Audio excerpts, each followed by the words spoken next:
producción de mercancías por medio de mercancías. Piero S. Rafa. Industrias de productos simples y capital circulante. Ruégase al lector analizar las fórmulas matemáticas de forma pausada para una adecuada lectura. Prefacio. Cualquier persona acostumbrada a pensar en términos del equilibrio de demanda y oferta puede inclinarse a suponer, al leer estas páginas, que la argumentación descansa sobre el supuesto tácito de rendimientos constantes en todas las industrias. Si se encuentra útil tal supuesto, no hay inconveniente alguno en que el lector lo adopte como una hipótesis temporal de trabajo. De hecho, sin embargo, no se hace tal supuesto.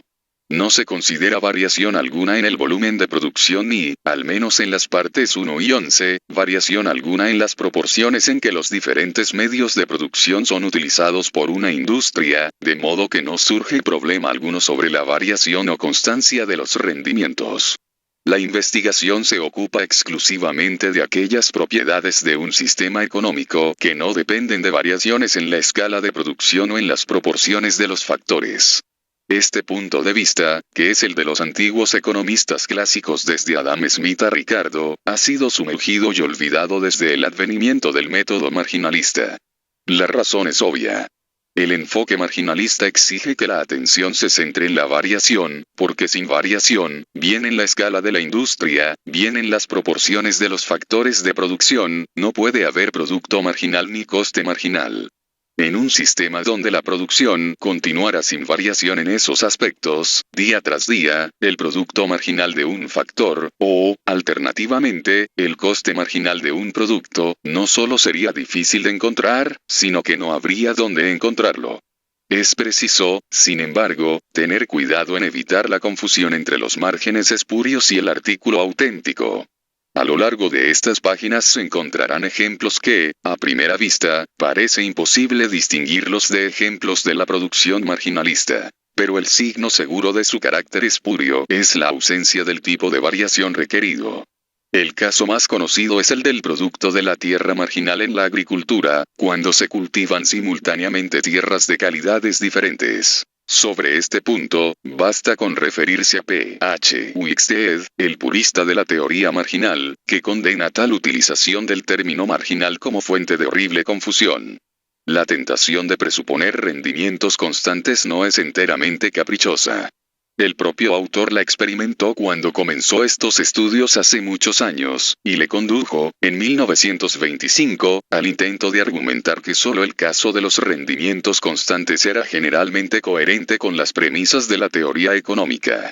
Es más, cuando, en 1928, Lord Keynes leyó un borrador de las primeras proposiciones de este trabajo, recomendó que si no iban a suponerse rendimientos constantes, debería hacerse una clara advertencia en tal sentido. Estas alusiones dan incidentalmente alguna idea del desproporcionado periodo de tiempo durante el cual ha estado en preparación un trabajo tan breve. Mientras las proposiciones centrales habían tomado forma en los últimos años de la década de 1920, algunos puntos particulares, tales como la mercancía patrón, los productos conjuntos y el capital fijo, fueron desarrollados durante la década de 1930 y en los primeros años de la década siguiente. Desde 1955, mientras estas páginas eran agrupadas a partir de una masa de antiguas notas, poco fue añadido, aparte de llenar algunas lagunas que se habían desvelado en el proceso, tales como la adaptación de la distinción entre productos básicos y no básicos al caso de productos conjuntos. Como era perfectamente natural durante un periodo tan largo, otros autores han adoptado de vez en cuando, e independientemente, puntos de vista que son similares a uno u otro de los adoptados en este trabajo, y los han desarrollado en mayor medida o en unas direcciones diferentes de las seguidas aquí. Es, sin embargo, un rasgo peculiar del conjunto de proposiciones ahora publicadas que, aunque no entran en una discusión de la teoría marginalista del valor y de la distribución, han sido elaboradas, sin embargo, para servir de base a una crítica de tal teoría. Si los cimientos se sostienen, la crítica podrá ser intentada más tarde, bien por el autor, bien por alguien más joven y mejor equipado para la tarea. Mi máxima deuda se refiere al profesor A. S. Besikovich, por la inapreciable ayuda matemática que me ha prestado durante muchos años. También estoy en deuda, por una ayuda similar en periodos diferentes, con el fallecido Mr. Frank Rousey y con Mr. Alistair Watson.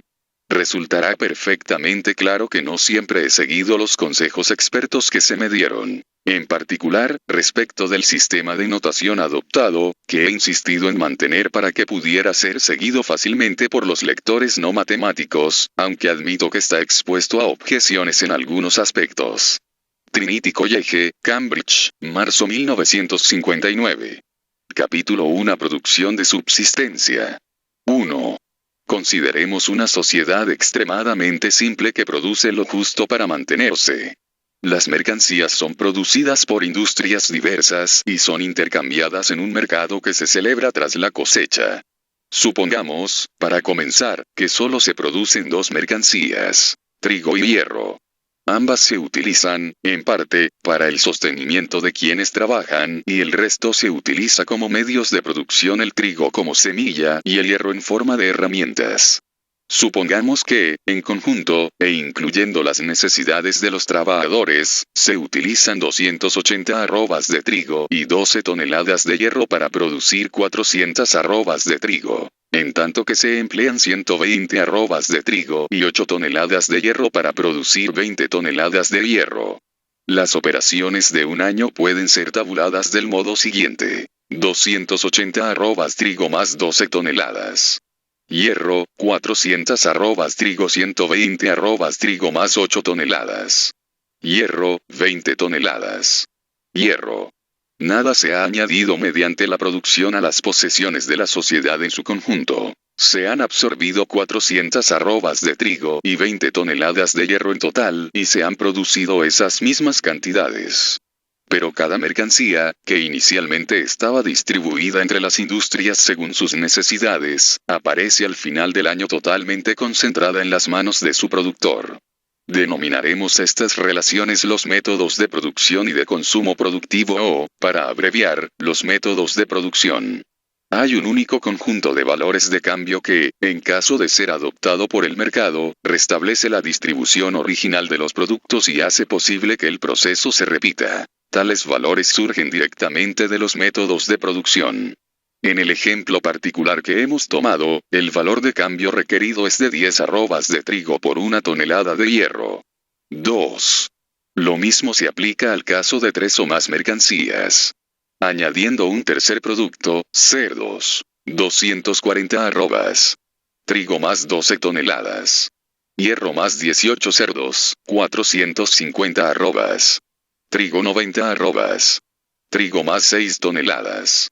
Hierro más 12 cerdos, 21 toneladas. Hierro. 120 arrobas. Trigo más 3 toneladas. Hierro más 30 cerdos, 60 cerdos. Los valores de cambio que aseguran el reemplazamiento completo son 10 arrobas de trigo igual 1 toneladas. De hierro igual 2 cerdos. Puede advertirse que mientras en el sistema de dos industrias la cantidad de hierro utilizada para producir trigo tenía necesariamente el mismo valor que la cantidad de trigo utilizada en la fabricación de hierro, esto deja de ser necesariamente verdad para cualquier par de mercancías cuando hay 3 o más productos. Así, en nuestro último ejemplo no se registra tal igualdad, y el reemplazamiento solo puede ser efectuado a través de un comercio triangular. 3. Formulando la posición en términos generales, tenemos las mercancías A, B, K, cada una de las cuales es producida por una industria distinta. Llamemos A la cantidad anualmente producida de la mercancía A, B a la cantidad anualmente producida de la mercancía B, y así sucesivamente. Además, denominemos A, B, K, a las cantidades de A, B, K utilizadas anualmente por la industria que produce A. Denominemos A, B, B. K, B a las correspondientes cantidades utilizadas para producir B, y así sucesivamente. Todas estas son cantidades conocidas.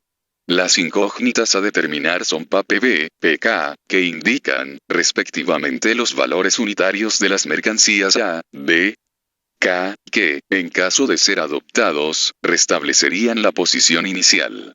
Las condiciones de producción son ahora las siguientes. A, PA. Más BA, PB más KPK igual a PA. E, PA. más BBPV más KBPK igual BPB. EIPA. Más BKPV más KKPK igual KPK donde, puesto que se supone que el sistema está en un estado de autoreemplazamiento, A más A igual A. BA. Más BB más BK igual B. Y K. Más KB más KK igual K. Es decir, la suma de la primera columna es igual a la primera fila. La de la segunda columna es igual a la segunda fila, y así sucesivamente. No es necesario suponer que cada mercancía entre directamente en la producción de todas las demás. Según esto, algunas de las cantidades del lado izquierdo, es decir del lado de los medios de producción, pueden ser cero. Se toma una mercancía como medida de valor y se iguala su precio a la unidad. Esto nos deja con K, una incógnitas. Puesto que en el total de las ecuaciones las mismas cantidades aparecen en ambos lados, cualquiera de las ecuaciones puede inferirse de la suma de las demás dos. Así nos quedamos con K, una ecuaciones lineales independientes que determinan unívocamente los K, precios. Capítulo 2. Producción con un excedente. 4.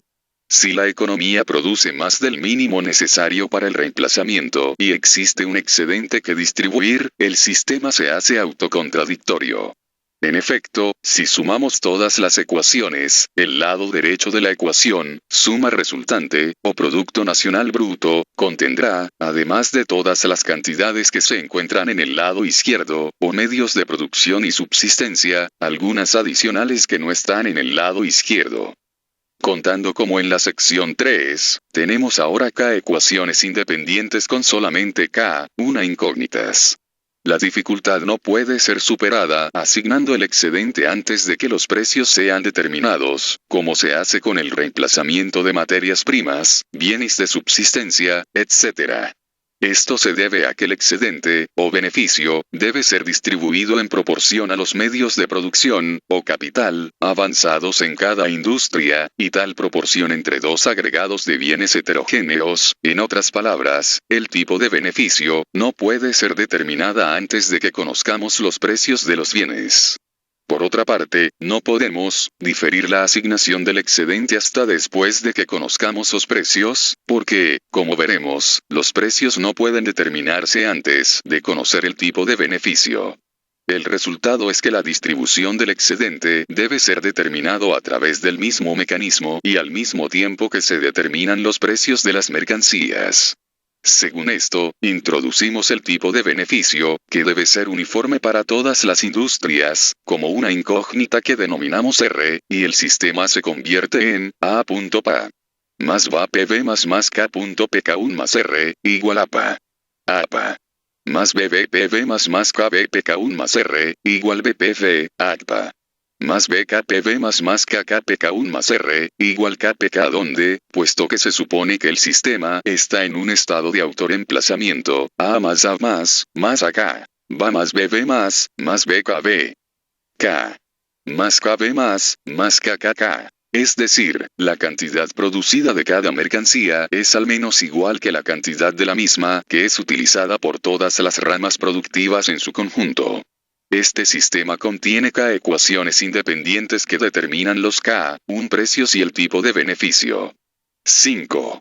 Como ejemplo, podemos aumentar, en el caso de dos mercancías, sección L, la producción de trigo de 400 arrobas a 575 arrobas, dejando sin variación las demás cantidades. Esto determina un excedente social de 175 arrobas de trigo y la posición resultante es 280 arrobas trigo más 12 toneladas. Hierro, 575 arrobas trigo. 120 arrobas trigo más 8 toneladas. Hierro, 20 toneladas. Hierro. La relación de cambio que permite que los avances sean reemplazados y que los beneficios sean distribuidos a ambas industrias en proporción a sus avances es 15 arrobas de trigo por una tonelada de hierro. Y el correspondiente tipo de beneficio en cada industria es del 25%. 20 toneladas producidas, 8 van a reemplazar el hierro utilizado y 12 son vendidas al precio de 15 arrobas de trigo por tonelada, obteniéndose por consiguiente 180 arrobas de trigo. De estas, 120 arrobas van a reemplazar el trigo utilizado y 60 arrobas son el beneficio al tipo del 25% sobre las 240 arrobas de trigo, que es el valor total del trigo y el hierro utilizados como medios de producción y de subsistencia en la industria del hierro. 6. Es preciso advertir un efecto de la aparición de un excedente. Anteriormente, todas las mercancías estaban en pie de igualdad, puesto que cada una de ellas aparecía tanto entre los productos como entre los medios de producción. Como consecuencia, cada una de ellas entraba directa o indirectamente en la producción de todas las demás, y cada una jugaba un papel en la determinación de los precios. Pero ahora cabe la existencia de una nueva clase de bienes de lujo que no son utilizados ni como instrumentos de producción ni como artículos de subsistencia en la producción de las demás mercancías. Estos productos no tienen papel alguno en la determinación del sistema. Su papel es puramente pasivo.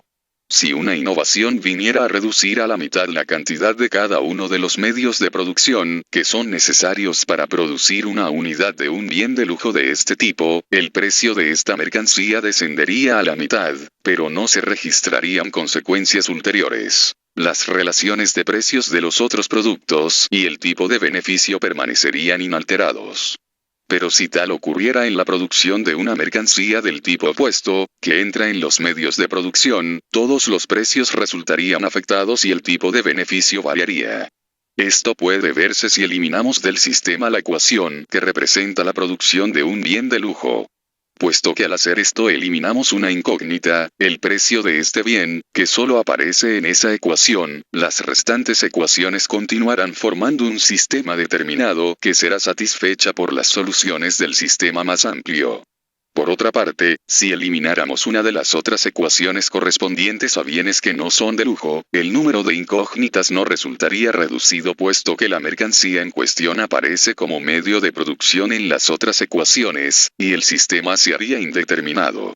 Lo que acabamos de decir sobre el papel pasivo de los bienes de lujo puede fácilmente extenderse a aquellas otras superfluidades que son solamente utilizadas en su propia reproducción, bien directamente, por ejemplo, los caballos de carreras, o indirectamente, por ejemplo, los avestruces y los huevos de avestruz, o simplemente para la producción de otras superfluidades, por ejemplo, seda bruta. El criterio consiste en si una mercancía entra, directa o indirectamente, en la producción de todas las mercancías. Las que lo hacen serán denominadas productos básicos, y las que no lo hacen serán denominadas productos no básicos. Supondremos siempre que cualquier sistema contiene al menos un producto básico. 7. Parece deseable, llegado este momento, explicar por qué las relaciones que satisfacen las condiciones de producción han sido denominadas valores o precios y no, como podría pensarse que es más apropiado, costes de producción.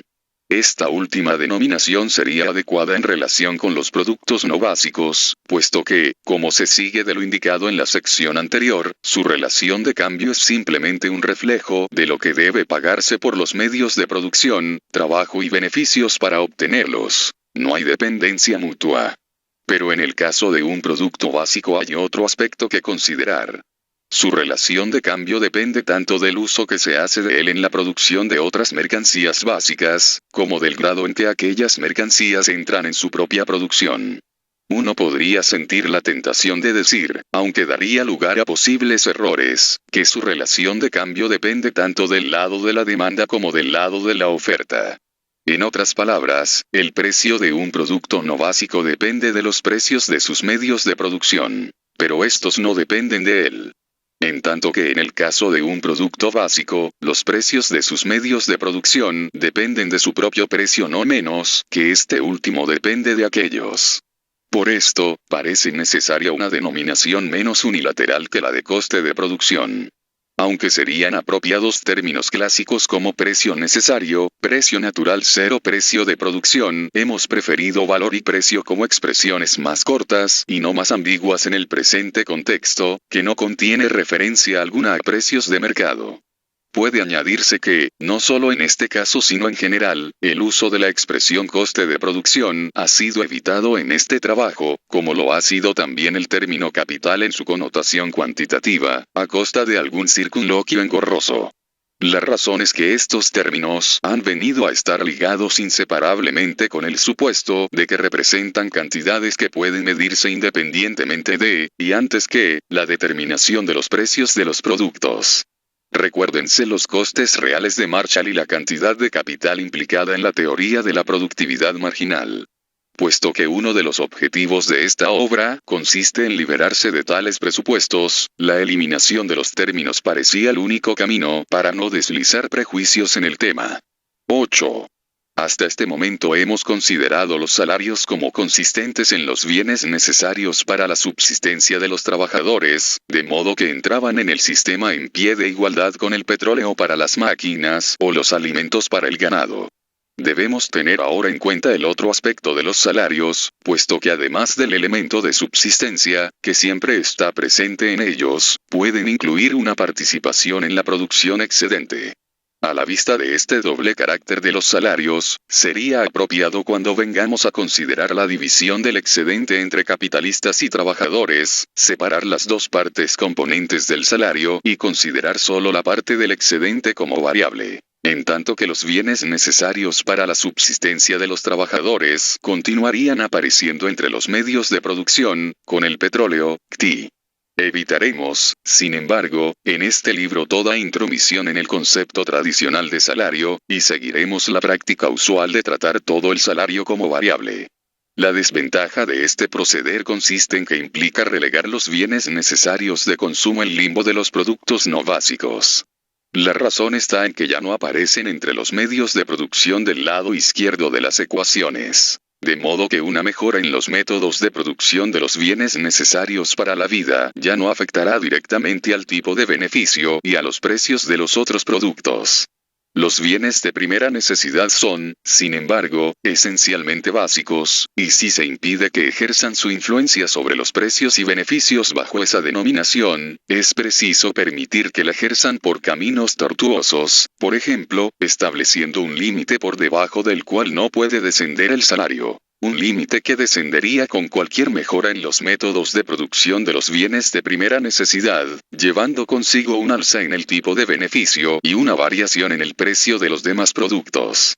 En cualquier caso, la discusión que sigue puede ser adaptada fácilmente a la interpretación más apropiada, aunque no convencional, del salario, sugerida más arriba. 9. También supondremos en lo sucesivo que el salario se paga post factum como una participación del producto anual, abandonándose así la idea de los economistas clásicos de un salario avanzado desde el capital. Retenemos, sin embargo, el supuesto de un cielo anual de producción con un mercado anual. 10. La cantidad de trabajo empleada en cada industria ha de ser representada ahora explícitamente, ocupando el lugar de las correspondientes cantidades de bienes de subsistencia. Suponemos que el trabajo es uniforme en calidad o, lo que viene a ser lo mismo, suponemos que cualesquiera diferencias en calidad han sido previamente reducidas a diferencias equivalentes en cantidad, de modo que cada unidad de trabajo recibe el mismo salario. Denominamos la LV, LK a las cantidades anuales de trabajo empleadas, respectivamente, en las industrias productoras de A, B, K, y las definimos como fracciones del trabajo anual total de la sociedad, que tomamos como la unidad, de que la A más LB más LK igual un llamamos W al salario por unidad de trabajo, que será expresado, como los precios, en términos de la medida de valor adoptada. Ver, sobre la elección de una medida del valor, la sección 12. 11. Sobre estas bases, las ecuaciones adoptan la forma A PA más va PV más KPK1 más R, más la igual a PA. EIPA. Más BBPV más KBPK1 más R, más LBW igual BPV, EIPA. Más BKPV más KKPK1 más R, más LKW igual KPK donde, como en los casos anteriores, se supone que el sistema está en un estado de autorreemplazamiento tal que A más A más AK, va más BB más BKB. K. Más KB más KKK. 12. La renta nacional de un sistema en un estado de autorreemplazamiento se compone del conjunto de mercancías que quedan una vez que hemos extraído del Producto Nacional Bruto, renglón a renglón, los bienes que van a reemplazar los medios de producción absorbidos en todas las industrias. El valor de este conjunto de mercancías, o mercancía compuesta, como podemos denominarla, que forma la renta nacional, lo hacemos igual a la unidad. Se convierte así en la medida de valor en términos de la cual se expresan los salarios y los K-precios, ocupando el lugar de la mercancía única arbitrariamente seleccionada en términos de la cual eran expresados los K-precios, además del salario. Tenemos, por tanto, la ecuación adicional A más A más AC, K. Más B, BA. Más BB más BK, BB más K, K. Más KB más KK, PK igual 1, es imposible que la cantidad agregada de cualquier mercancía representada en esta expresión sea negativa, debido a la condición de autoreemplazamiento supuesta en la sección 11. Esto nos proporciona K más 1 ecuaciones que se comparan con K más 2 variables, K precios, el salario W y el tipo de beneficio R.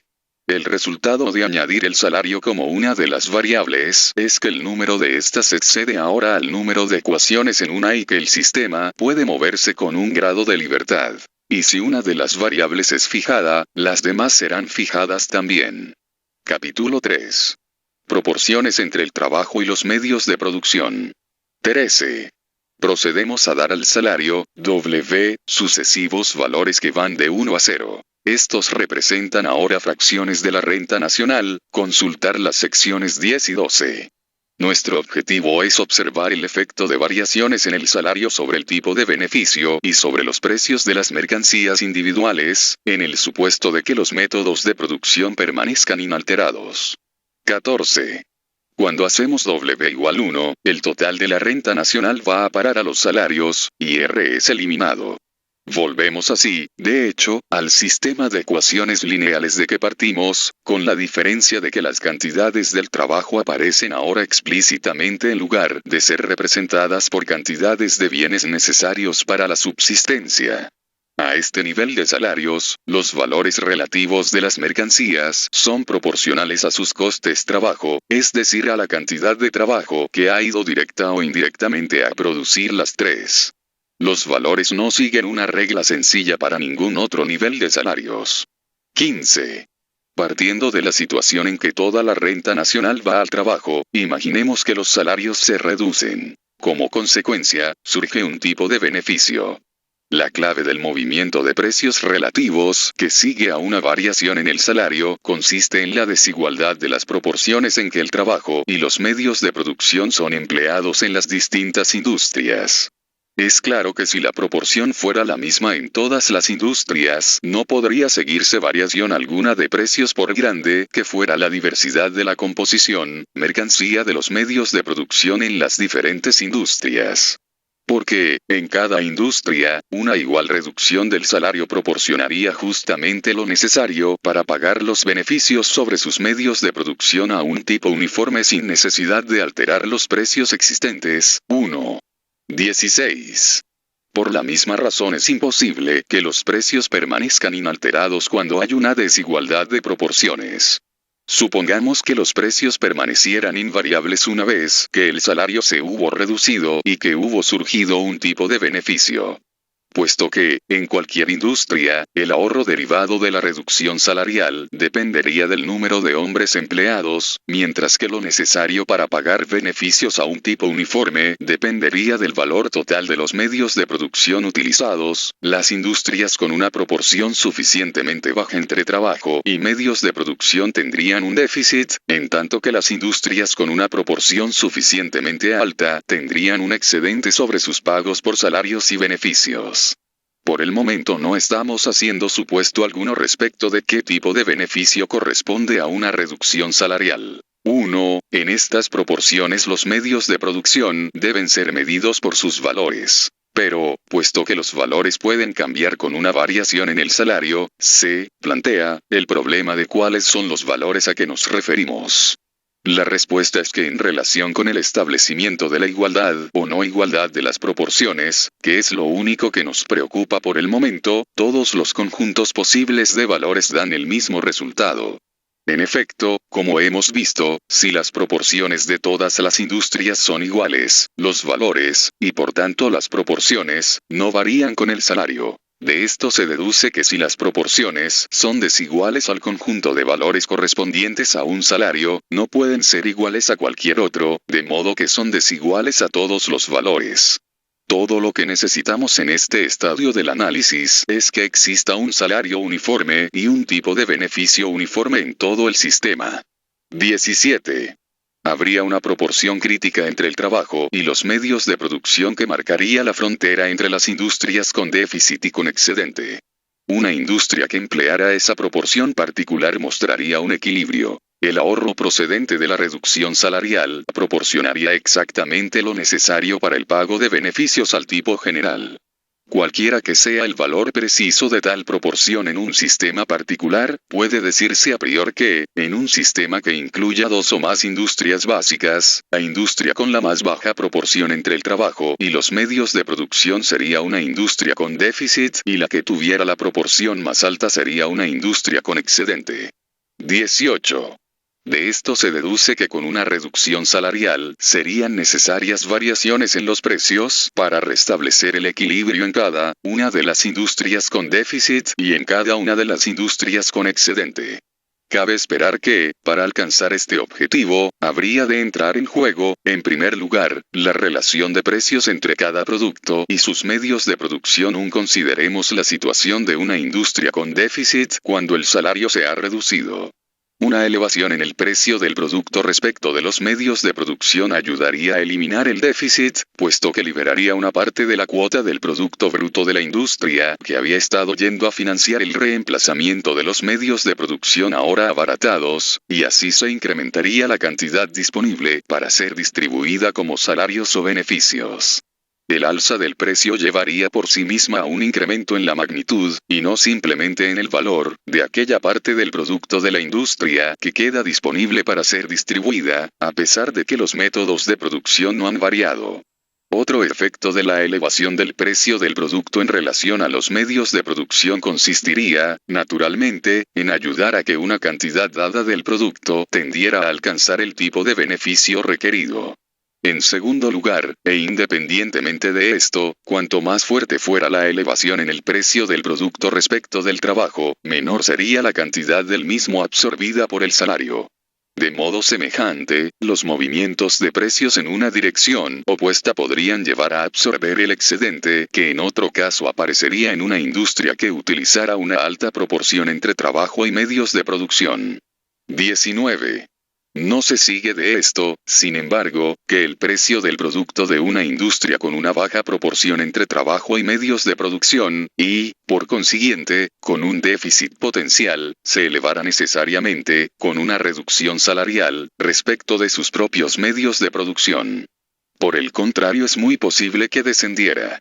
La razón de esta contradicción aparente es que los medios de producción de una industria son, en sí mismos, el producto de una o más industrias que pueden emplear, a su vez, una proporción aún más baja entre trabajo y medios de producción, y lo mismo puede ocurrir con estos últimos medios de producción, y así sucesivamente. En tal caso, el precio del producto, aunque producido por una industria con déficit, podría descender en términos de sus medios de producción, y su déficit habría de ser cubierto mediante una elevación particularmente fuerte en relación al trabajo.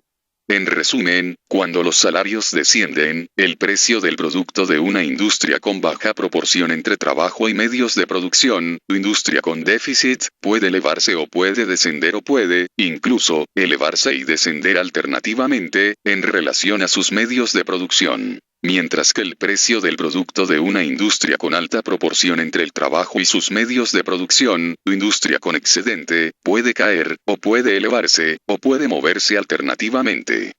Lo que ninguno de tales productos puede hacer, como veremos ahora, secciones 21 y 22, es mantener su precio estable respecto de sus medios de producción cualquiera que sea la amplitud, larga o corta, de la variación salarial.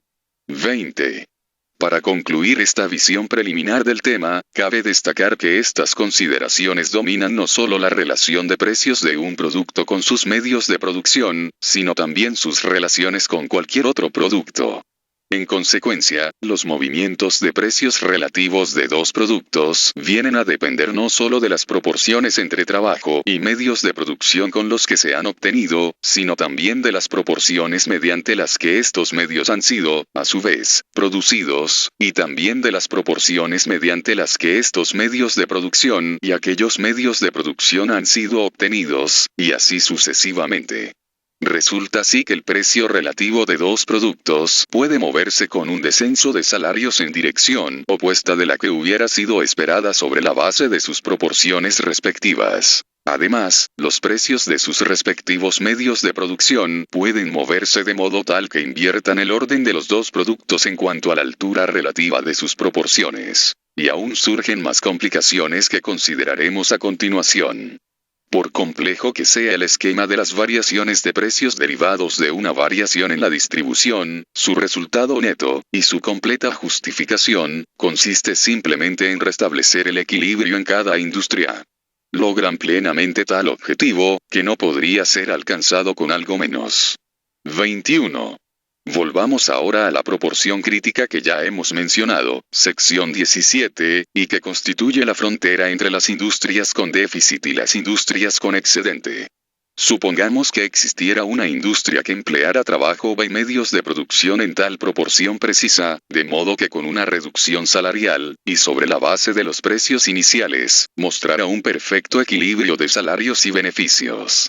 Supongamos, además, que los medios de producción que utilizara, tomados en su conjunto, fueran a su vez producidos mediante trabajo y medios de producción en tal proporción. Y supongamos, finalmente, que se aplicara la misma proporción a la obtención de los medios de producción totales con que fueron obtenidos aquellos medios de producción, y así sucesivamente con los diversos estratos de medios de producción implicados, por mucho que retrocediéramos siguiéndoles la pista. La mercancía producida por tal industria no experimentaría la necesidad, resultante de las condiciones de producción en la propia industria, de aumentar o descender en valor en relación con cualquier otra mercancía, cuando los salarios se elevaran o descendieran. Porque, como hemos visto, tal necesidad solo puede derivarse de un déficit o de un excedente potencial, y una industria que opere en las condiciones descritas estará ipso facto en equilibrio. Una mercancía de este tipo sería incapaz, en cualquier caso, de variar en valor en relación al total de sus propios medios de producción, puesto que la recurrencia de la misma proporción se aplicaría igualmente a estos. Dos condiciones distintas hemos supuesto para alcanzar este resultado, a saber, 1. Que se utilice la proporción equilibradora y 2. Que la misma proporción se repita en los sucesivos estratos de los medios de producción total sin límite. Veremos, sin embargo, que la primera condición está necesariamente implicada en la segunda, porque, como ahora mostraremos, sección 22, la recurrencia completa en el sistema solo es posible con la proporción equilibradora. De modo que de hecho, solo hay una condición, la de recurrencia. 22.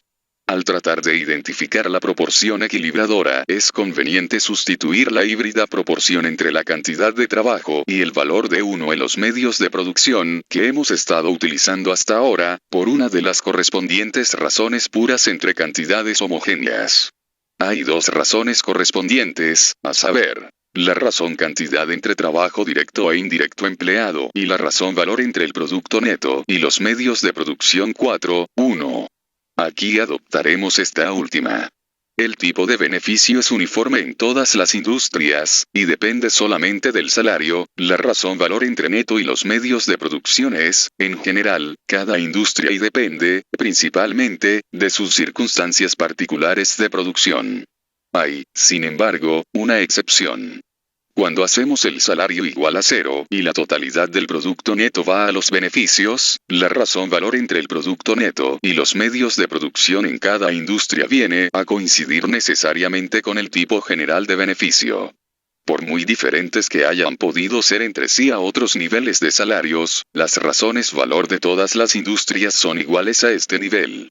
De aquí se sigue que la única razón valor que puede no variar ante los cambios en el salario, y que es, por tanto, capaz de ser recurrente en el sentido definido en la sección 21, es aquella que es igual al tipo de beneficio que corresponde al salario cero. Y esa es la razón equilibradora. Denominaremos tipo máximo de beneficio al tipo de beneficio que se registraría si la totalidad de la renta nacional fuera a parar a los beneficios. Y expresaremos mediante una sola letra, R, las dos razones coincidentes, a saber, el tipo máximo de beneficio y la razón equilibradora entre el producto neto y los medios de producción. Capítulo 4. La mercancía patrón. 23. La necesidad de tener que expresar el precio de una mercancía en términos de otra, que es elegida arbitrariamente como patrón, complica el estudio de los movimientos de precios que acompañan a una variación en la distribución. Resulta imposible decir, ante cualquier fluctuación particular de precios, si surge como consecuencia de las peculiaridades de la mercancía que está siendo medida, o si surge de las peculiaridades de la mercancía adoptada como patrón de medida. Las peculiaridades relevantes, como acabamos de ver, pueden consistir solamente en la desigualdad en las proporciones entre el trabajo y los medios de producción en los sucesivos estratos en que pueden analizarse una mercancía y el total de sus medios de producción. Porque es tal desigualdad la que hace necesario que una mercancía cambie de valor respecto de sus medios de producción cuando el salario se modifica. La mercancía equilibrada que acabamos de considerar, sección 21, no presentaría peculiaridades de este tipo, puesto que se registraría la misma proporción en todos sus estratos. Es verdad que, a medida que los salarios descienden, tal mercancía no sería menos susceptible que cualquier otra de aumentar o descender en precio respecto de otras mercancías individuales. Pero sabríamos con certeza que tal fluctuación tendría su origen exclusivamente en las peculiaridades de la producción de la mercancía que estaba siendo comparada con ella y no en las de su propia producción. Si pudiéramos descubrir tal mercancía, nos encontraríamos en posesión de un patrón capaz de aislar los movimientos de precios de cualquier otro producto, de modo que pudieran ser observados como en un vacío. 24. No es probable que pueda encontrarse una mercancía individual que poseyera, ni siquiera aproximadamente, los requisitos necesarios. Sin embargo, una combinación de mercancías o una mercancía compuesta podría funcionar igualmente bien, podría incluso funcionar mejor, ya que cabría combinarla de modo adecuado a nuestras exigencias, modificando su composición de modo que se suavizara una tensión alcista de precios a un nivel de salarios o se evitara un descenso a otro nivel. Sin embargo, no llegaríamos muy lejos en el intento de proyectar tal mezcla antes de darnos cuenta que la perfecta mercancía compuesta de este tipo, en que los requerimientos se cumplen al pie de la letra, es la que se compone de las mismas mercancías, combinadas en las mismas proporciones, que el conjunto de sus propios medios de producción. En otras palabras, una mezcla tal que el producto y los medios de producción son cantidades de la propia mercancía compuesta. El problema consiste en ver si tal mercancía puede componerse. 25. El problema afecta más a las industrias que a las mercancías y está mejor abordarlo desde aquel ángulo. Supongamos que segregamos del sistema económico existente aquellas fracciones de las industrias básicas individuales que, conjuntamente, forman un sistema completo en miniatura dotado de la propiedad de que las diferentes mercancías están representadas entre sus medios de producción totales en las mismas proporciones en que lo están entre sus productos. Supongamos, por ejemplo, que el sistema existente del cual partimos incluye solamente industrias básicas, y que éstas producen, respectivamente, hierro, carbón y trigo en la forma siguiente. Donde, puesto que el hierro se produce en una cantidad justamente suficiente para su reemplazamiento, 180 ton, la renta nacional incluye solamente carbón y trigo y se compone de 165 ton del primero y de 70 arrobas del segundo. Para obtener, a partir de este sistema, un sistema de escala reducida en las proporciones requeridas, debemos tomar, con el total de la industria del hierro, 5 de la industria del carbón y 3/4 de la industria que produce trigo. El sistema resultante es las proporciones en que son producidas las tres mercancías en el nuevo sistema, 180, 270, 360, son iguales a aquellas en que entran en sus medios totales de producción, 150, 225, 300. La mercancía compuesta buscada esta mercancía si está formada, por tanto, en las proporciones, un TN de hierro, 11, 2 ton de carbón. 2 arrobas de trigo. 26. Denominaremos a una mezcla de este tipo la mercancía compuesta patrón, o, para abreviar, la mercancía patrón. Y el conjunto de ecuaciones, o de industrias, tomadas en las proporciones que generan la mercancía patrón será denominado el sistema patrón. Puede decirse que en cualquier sistema económico está encerrado un sistema patrón en miniatura que podría ser sacado a la luz eliminando las partes no queridas. Esto se aplica tanto a un sistema que no está en un estado de autorreemplazamiento como a uno que esté en tal estado. En general, encontraremos conveniente tomar como unidad de la mercancía patrón la cantidad de la misma, que formaría el producto neto de un sistema patrón que empleara el trabajo anual total del sistema existente. Para que tal unidad formara el producto neto en el ejemplo anterior, cada industria debería ser incrementada en 113, elevándose, por consiguiente, el trabajo total de 116 a 16/16. En consecuencia, la unidad se compondría de 40 tm. De hierro, 60 tm. De carbonio 80 arrobas de trigo. Tal unidad será denominada producto neta, patrón o renta nacional patrón. 27. El hecho de que, en un sistema patrón, las diversas mercancías sean producidas en las mismas proporciones en que entran en los medios de producción totales, implica que el tipo al que la cantidad producida excede a la cantidad absorbida en la producción es el mismo para cada una de ellas. En el ejemplo anterior, el tipo es del 20% para cada mercancía, como puede verse si las cifras se reordenan de modo que la cantidad total de cada mercancía que entra en los medios de producción se enfrenta con la cantidad de la misma que es producida. 28. El tipo que se aplica a las mercancías individuales es también, naturalmente, el tipo al que el producto total del sistema patrón excede a sus medios de producción totales, o la razón entre el producto neto y los medios de producción del sistema. Esta razón será denominada razón patrón. La posibilidad de hablar de una razón entre dos colecciones mercancías heterogéneas, sin necesidad de reducirlas a una medida común de precio, deriva, naturalmente, de que ambas secciones están construidas en las mismas proporciones, es decir, de que son, de hecho, cantidades de la misma mercancía compuesta. Por ello, el resultado no se vería afectado si se multiplicaran las mercancías individuales componentes por sus precios.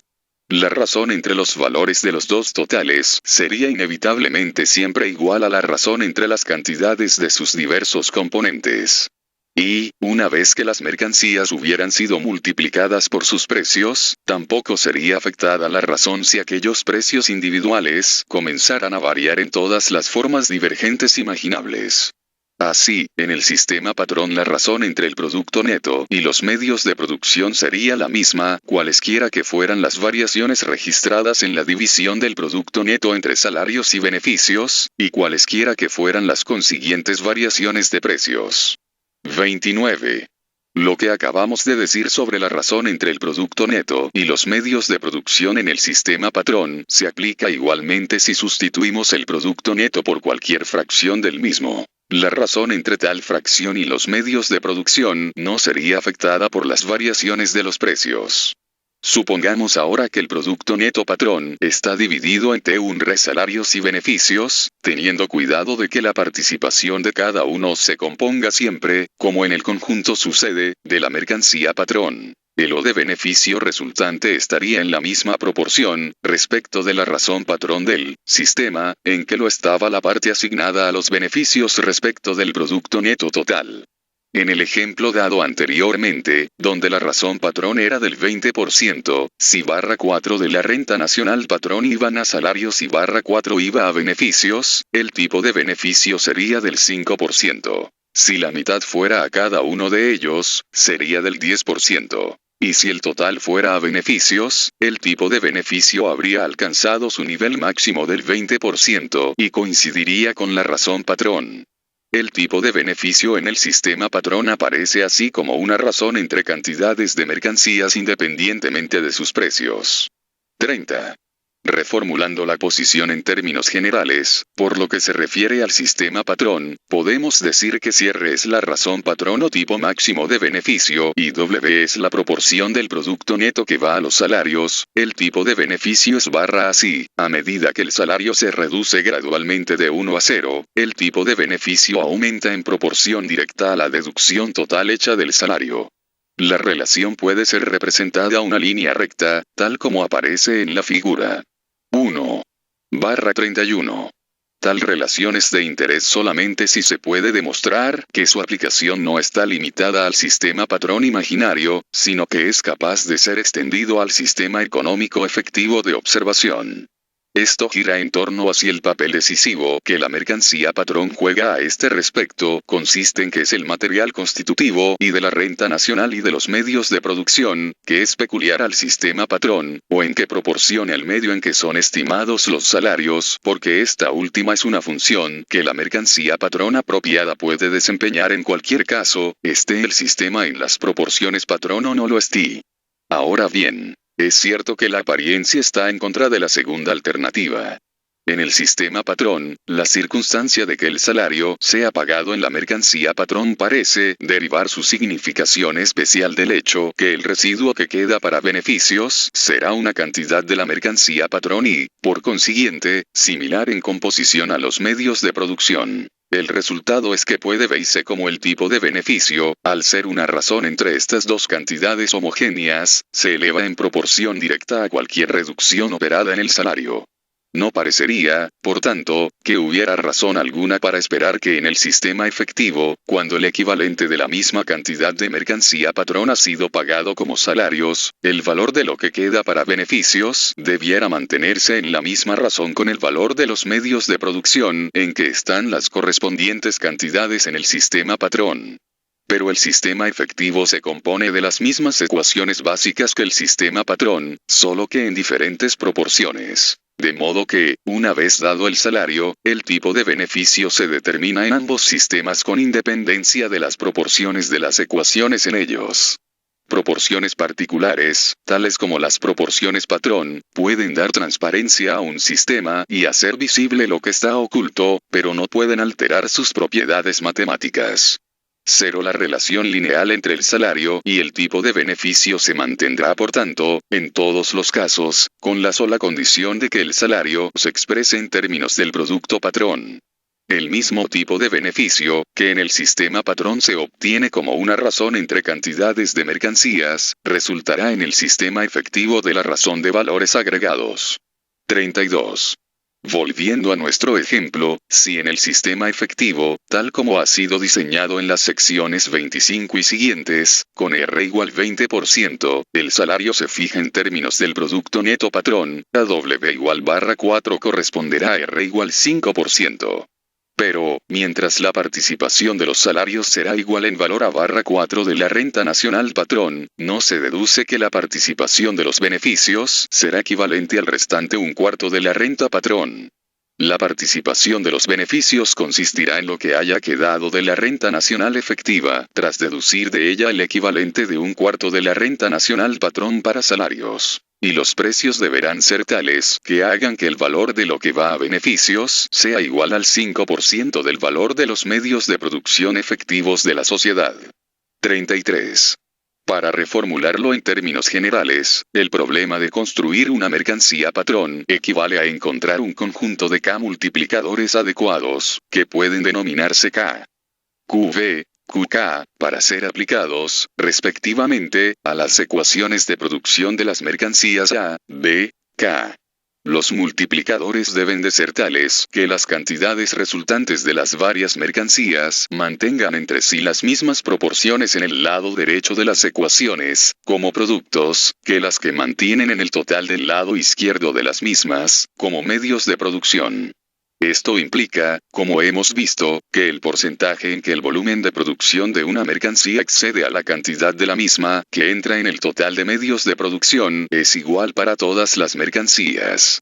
Hemos denominado a este porcentaje razón patrón, y lo hemos representado por la letra R. Tal condición se expresa mediante un sistema de ecuaciones que mantienen las mismas constantes, representando cantidades de mercancías, que las ecuaciones de producción, pero ordenadas de modo diferente. Las filas de un sistema corresponden a las columnas del otro.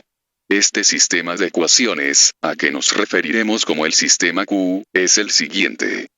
Para completar el sistema es necesario definir la unidad en que van a ser expresados los multiplicadores. Y puesto que deseamos que la cantidad de trabajo empleado en el sistema patrón sea la misma que en el sistema efectivo, sección 26, definimos la unidad mediante una ecuación adicional que incorpora esta condición, a saber, tenemos así K más 1 ecuaciones que determinan los K multiplicadores y R. 34.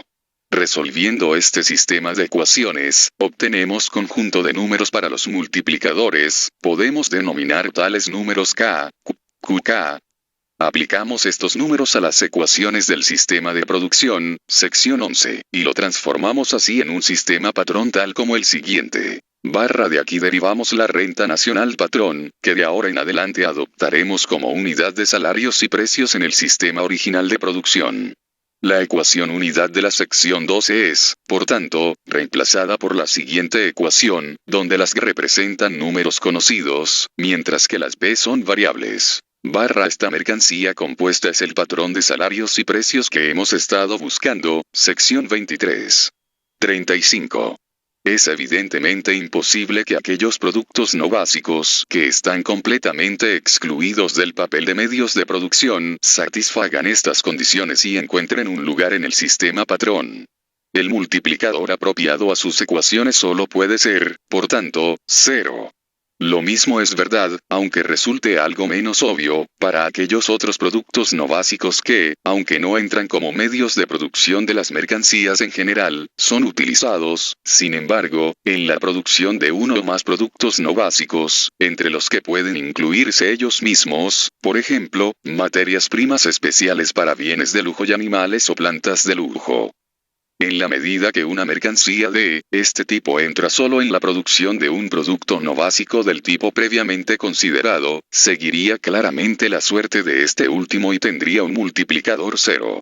Y en la medida en que entre en su propia producción, la razón entre su cantidad como producto y su cantidad como medio de producción sería determinada exclusivamente por su propia ecuación de producción y, por tanto, estaría, en general, no relacionada con R y sería, por consiguiente, incompatible con el sistema patrón. El multiplicador apropiado a la misma sería, por tanto, también 0. Podemos simplificar, en consecuencia, la discusión suponiendo que todas las ecuaciones no básicas son eliminadas desde el principio, de modo que solo entran dentro de nuestra consideración las industrias básicas. Debe advertirse que la ausencia de las industrias no básicas del sistema patrón no impide que éste sea equivalente en sus efectos al sistema original, puesto que, como hemos visto, sección 6, su presencia o ausencia no supone diferencia alguna para la determinación de los precios y del tipo de beneficio. Capítulo 5. Carácter único del sistema patrón. 36.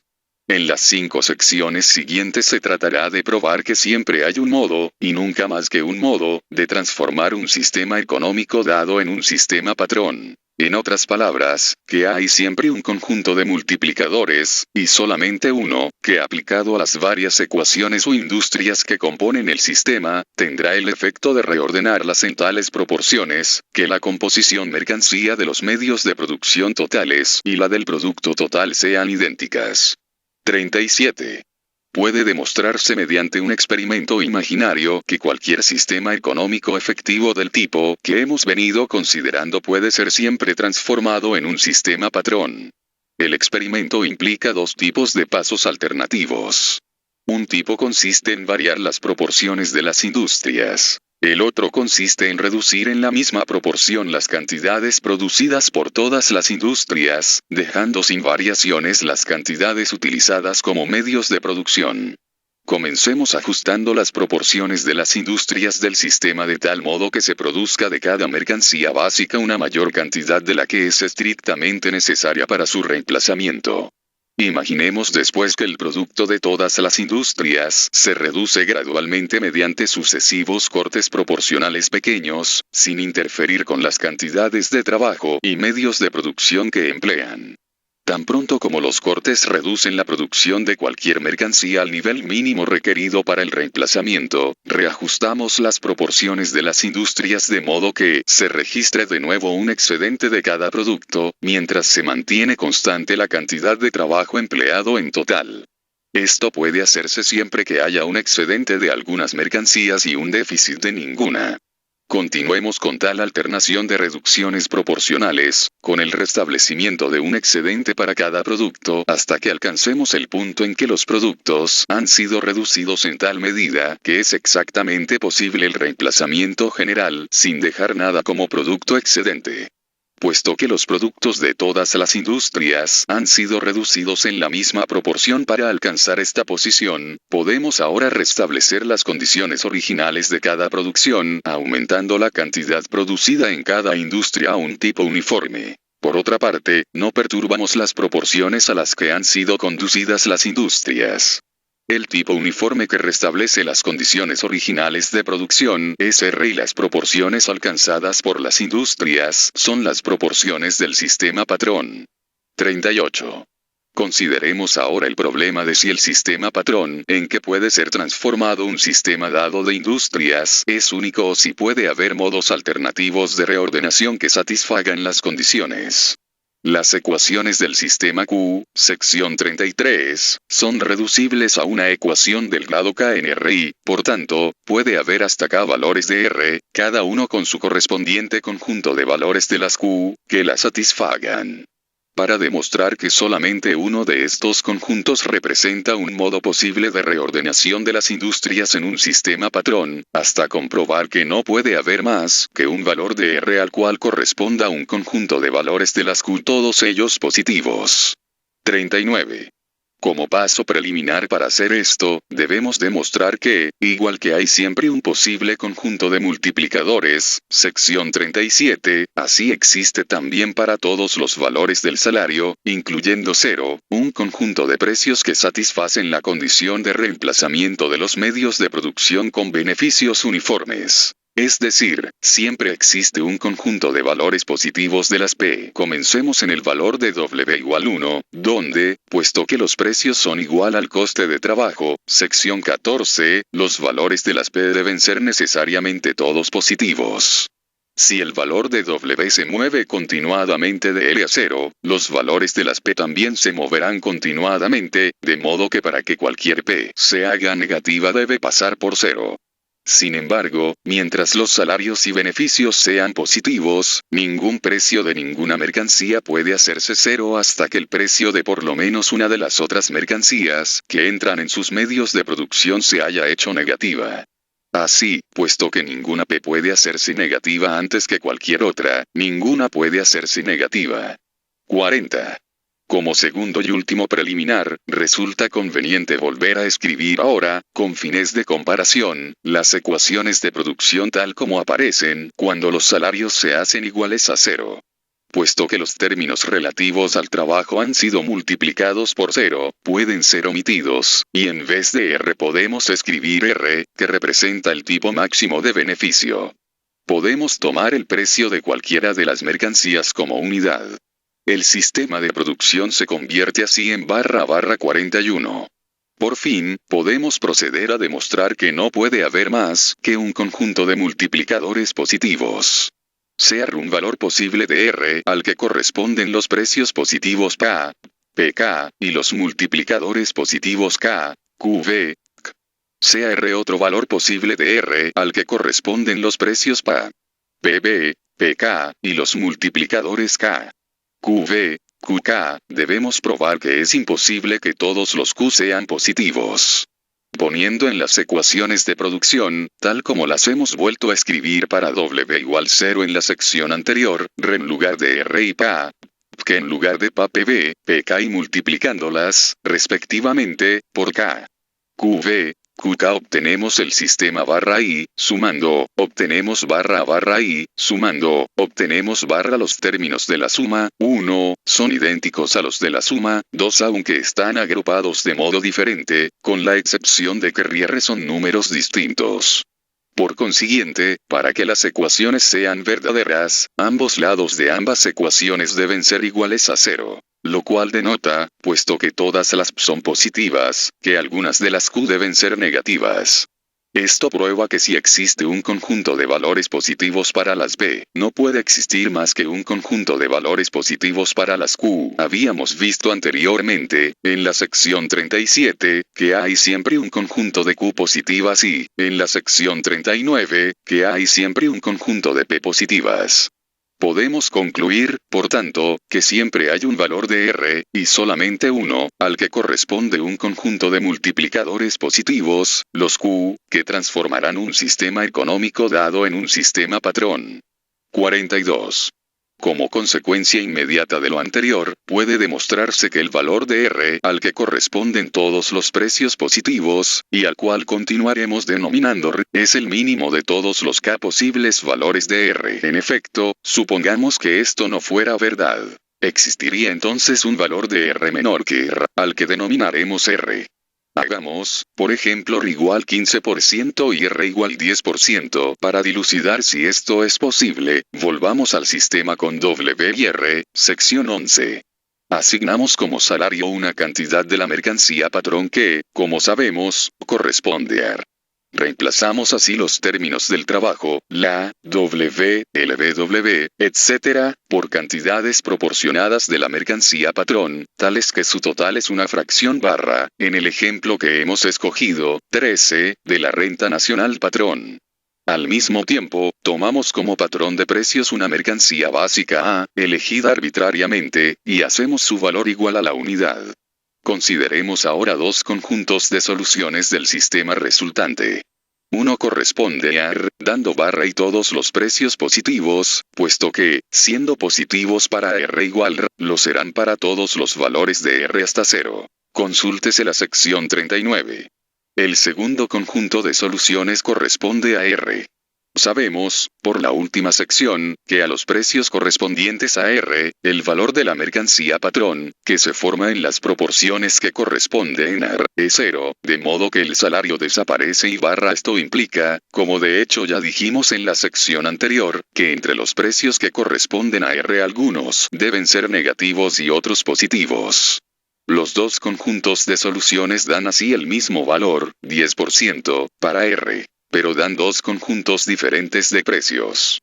Esto es, sin embargo, imposible, puesto que para cualquier valor de R solo puede corresponder un conjunto de precios. En efecto, cuando R es reemplazado por un número conocido, tal como 10%, las ecuaciones forman un sistema lineal y hay un conjunto único de soluciones para las restantes incógnitas.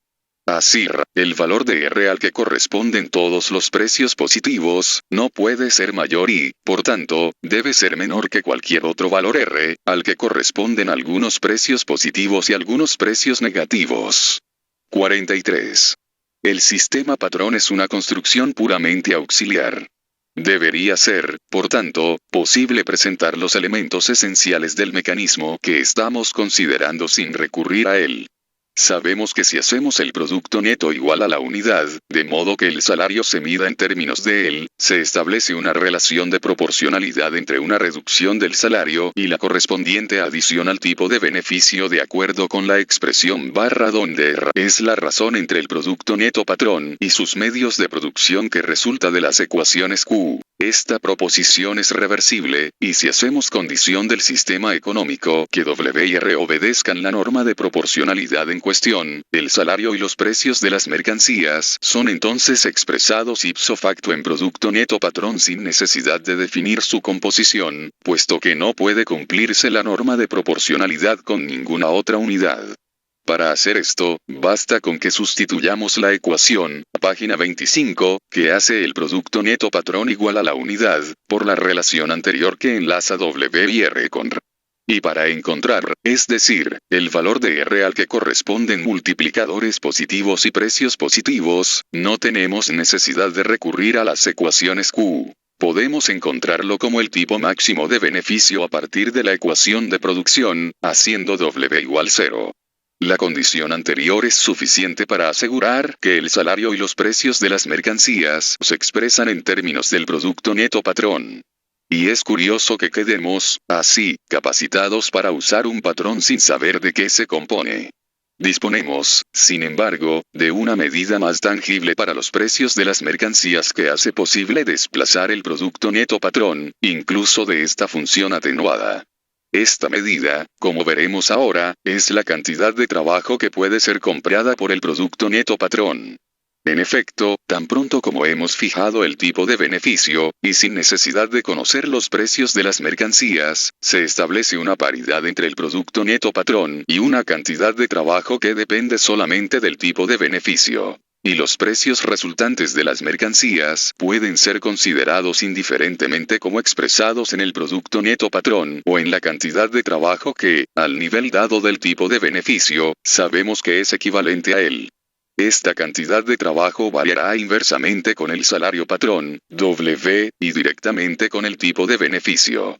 Si se toma como unidad el trabajo anual del sistema, esta cantidad equivalente de trabajo, derivada de la anterior relación, es así, todas las propiedades de un patrón de valor invariable tal como fue descrito en la sección 23, se encuentran en una cantidad variable de trabajo que, sin embargo, varía según una norma sencilla que es independiente de los precios. Esta unidad de medida aumenta en magnitud con el descenso del salario, es decir, con la elevación del tipo de beneficio, de modo que, de ser igual al trabajo anual del sistema, cuando el tipo de beneficio es 0, aumenta sin límite a medida que el tipo de beneficio se aproxima a su valor máximo.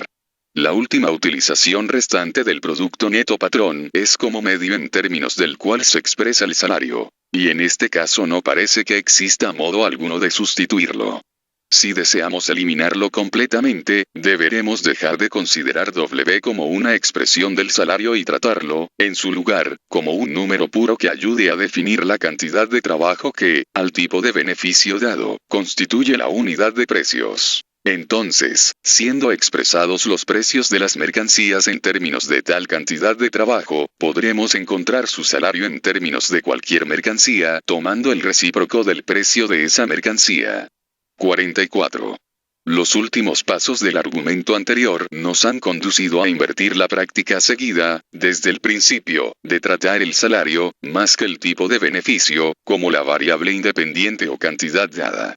La elección del salario como la variable independiente en las fases preliminares se debió a que lo considerábamos como consistente en mercancías de primera necesidad especificadas, determinadas por condiciones fisiológicas o sociales, que son independientes de los precios o del tipo de beneficio. Pero tan pronto como se admite la posibilidad de variación en la división del producto, esta consideración pierde gran parte de su fuerza. Y cuando el salario se considera como dado en términos de un patrón más o menos abstracto y no adquiere un significado definido hasta que son determinados los precios de las mercancías, la posición se invierte. El tipo de beneficio, en cuanto que es una razón, tiene un significado que es independiente de cualquier precio, y puede ser, por tanto, dado antes de que los precios sean fijados. Es así susceptible de ser determinado desde fuera del sistema de producción, en especial, por el nivel de los tipos monetarios de interés. En las secciones siguientes el tipo de beneficio será, por tanto, tratado como variable independiente. Capítulo 6. Reducción a cantidades de trabajo fechadas. 45. En este capítulo consideramos los precios desde su aspecto de coste de producción, y examinamos la forma en que se resuelven en salarios y beneficios. Si no fuera por la necesidad de seguir cada línea de argumentación en su momento, el tema habría sido introducido anteriormente en la discusión. Y en verdad que, aunque no haya sido adecuadamente introducido, ha sido anticipado en las alusiones a la cantidad de trabajo que directa e indirectamente entra en un producto. 46.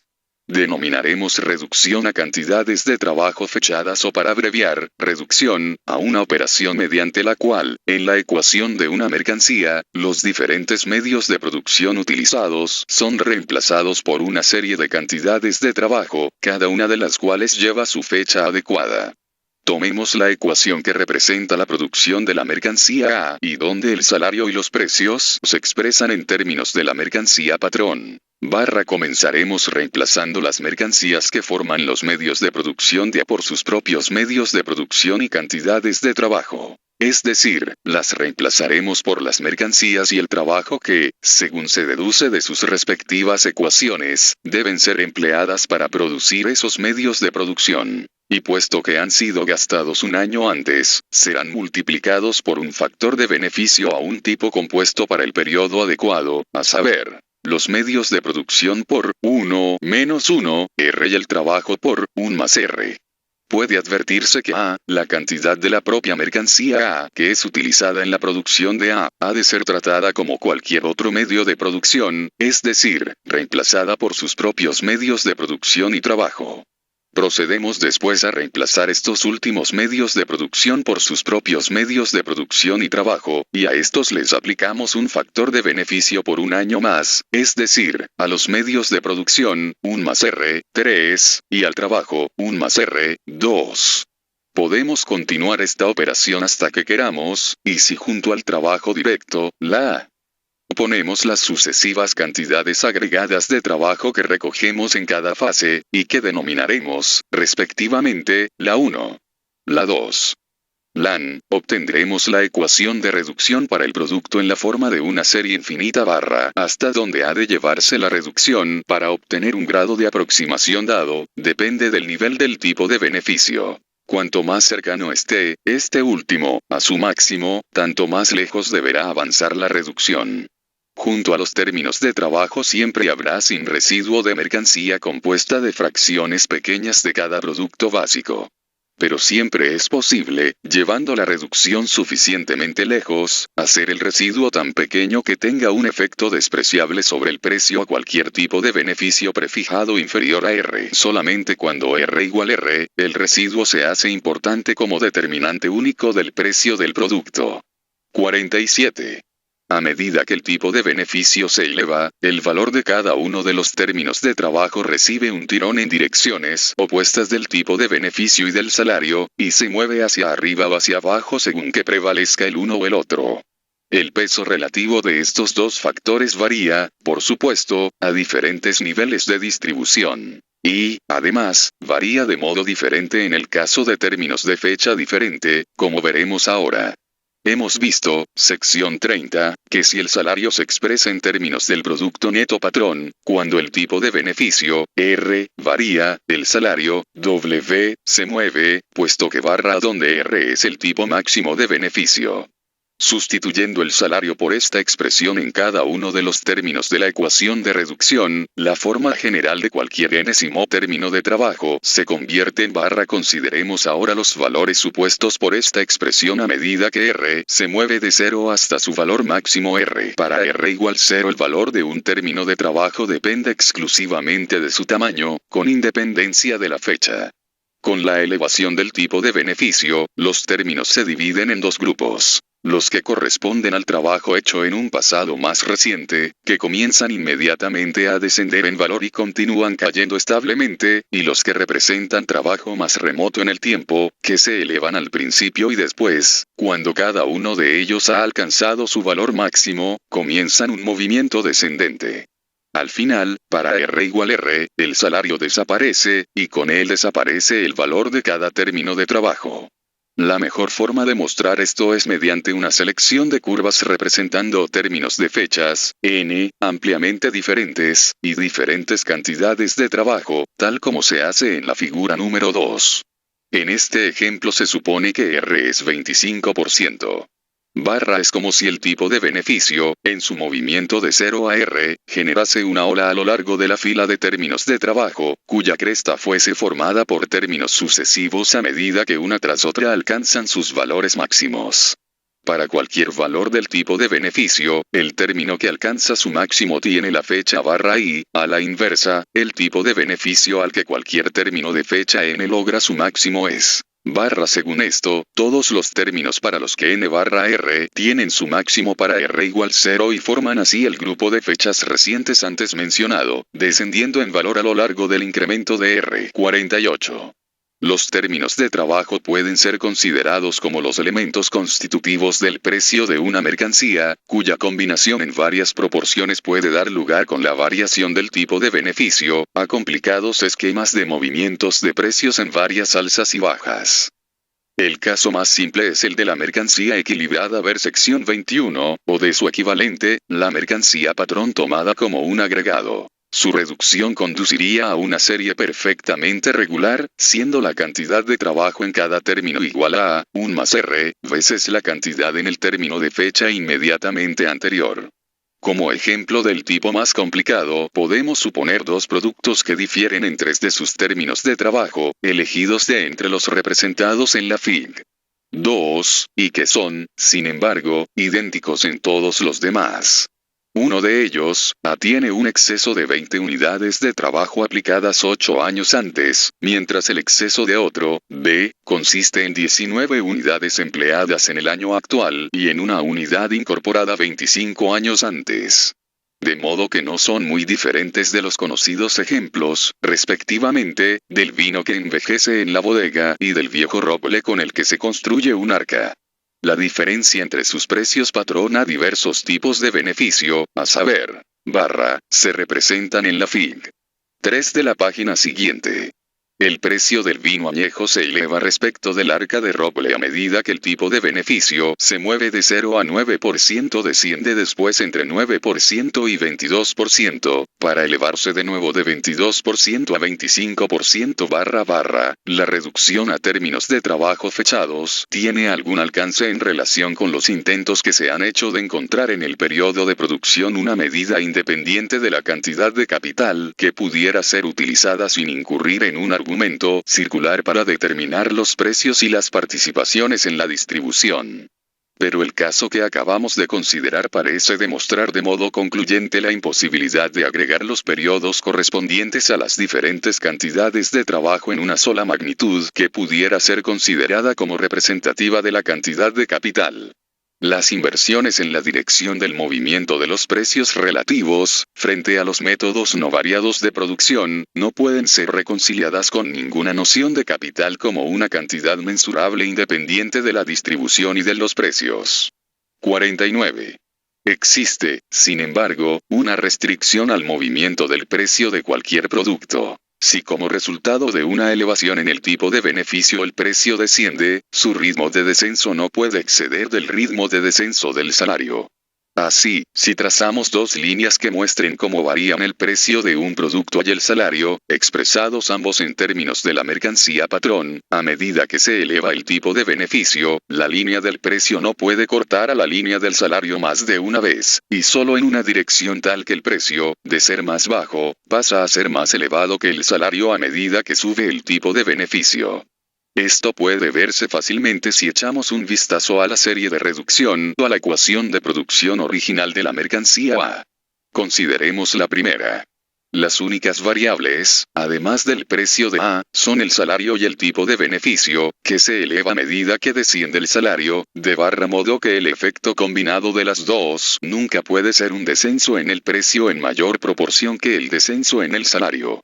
Si pasamos a la ecuación de producción de la mercancía A, los precios de los medios de producción podrían trastornar a la proposición si fueran capaces de descender a un ritmo mayor.